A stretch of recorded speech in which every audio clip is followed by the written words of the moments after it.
My name is Manala Pera and I'll be talking a little bit about the frame of our e-bike. The frame of the e-bike is made out of heat-treated AL6061-T6 alloy and designed based on the concept of the Phnom 20-inch small wheel bicycle frame with a single horizontal tube to make the bike more compact with less weight and optimum distribution of forces. So the image here on the screen shows the original Phnom bicycle frame, which was a supporting design idea for our e-bike. This type of frame was selected due to a number of reasons.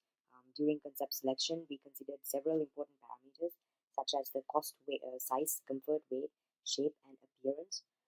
As the frame was the main visible section or the body of our e-bike, we found all these criteria to be equally important. So after analyzing each design, design this specific type or design 2 was the top rank with an overall design score of 40. Hence, this type of frame was the best fit for our e-bike in this project. So when it comes to material selection, various types of materials were initially considered, and we selected hot rolled heat treated aluminum alloy 6061-T6, meaning it's aged artificially for maximum strength to be used in the manufacturing of our e-bike frame. The material was selected due to its overall balance between weight, strength, and stiffness, allowing the frame to be lightweight, strong, and withstand long-term fatigue at the same time.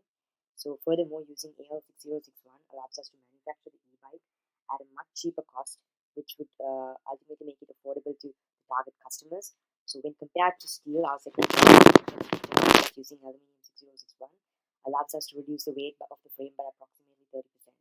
So the mechanical properties are here in the table shown. So the dimensions of key parameters were selected after careful consideration of our design requirements and objectives, making sure the design is lightweight and compact. These dimensions of individual components are outlined here in this table, which shows a 0.9 meter length and 0.25 meter height. And the image here shows the dimensions of the bike after it's assembled, with a total length of 1.35 meters and 0.97 meter height, and a seat to handle distance of 0.58 meters. For the frame analysis, we started with the force analysis. For the force, we know that it was given that the mass of the user was 65 kg. Then we added an extra 20 kg for accessories like backpack, the battery of the bike, of the e-bike, they're going to be attached to the seats. If you add an extra 20, that's added to the extra 20 kg, then we added that to 65, which give a total mass of 75 kg. You multiply that by 9.81, that's shows the gravity, you have a force acting downwards. If you multiply, then 60% of the force is acted on the seats. 10% of the force is being acted on the bars, which will affect the frame, handlebars, which will affect the frame. 15% of the force is going to the pedals. Another 15 is going to the other pedals, which are connected to the frame.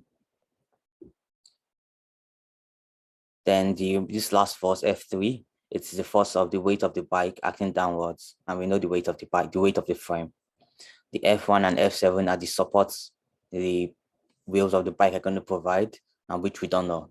By summing of the forces in the y direction, you're able to calculate for F1 and F7, and we have found all the forces acting on the frame. The next thing we did was stress analysis. For the stress analysis, we have the force that is going to be acting from the seats and from the handles and from the frame. For the seats and the handles, we have a bending stress on the frame itself. So you use this equation and you find the bending stress acting on the frame. While for the paddles, then we have a torsional stress on the frame, because as I'm stepping on the pedals, they're going to rotate and they're going to cause some torsion on the frame. And we're going to calculate the stress caused by torsion using this equation.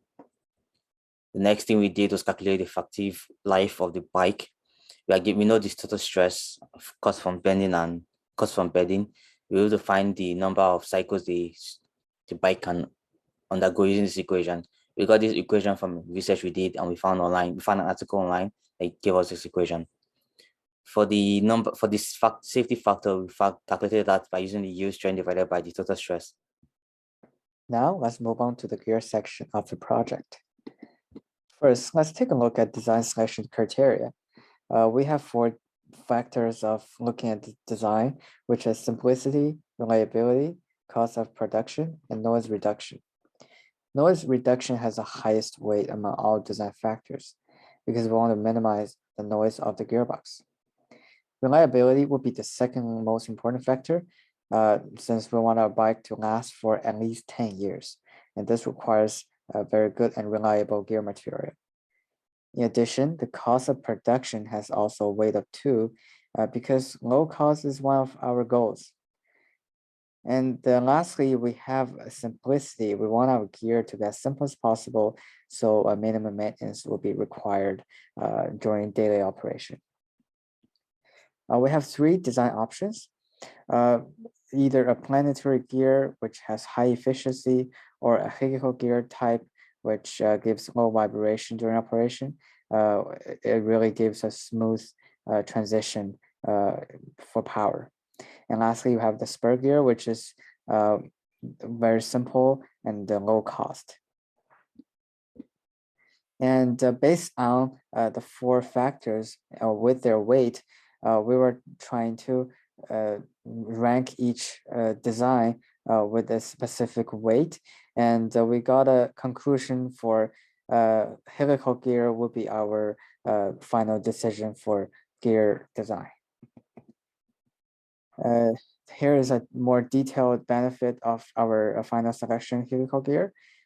It gives a gradual contact between gear teeth when they're operating.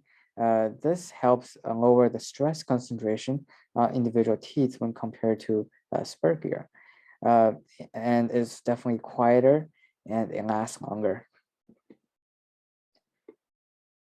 For gear design layout, our desired speed for the e-bike is 30 kilometers per hour, which equal to 500 meters per minute, because we want a smaller wheel than normal bikes.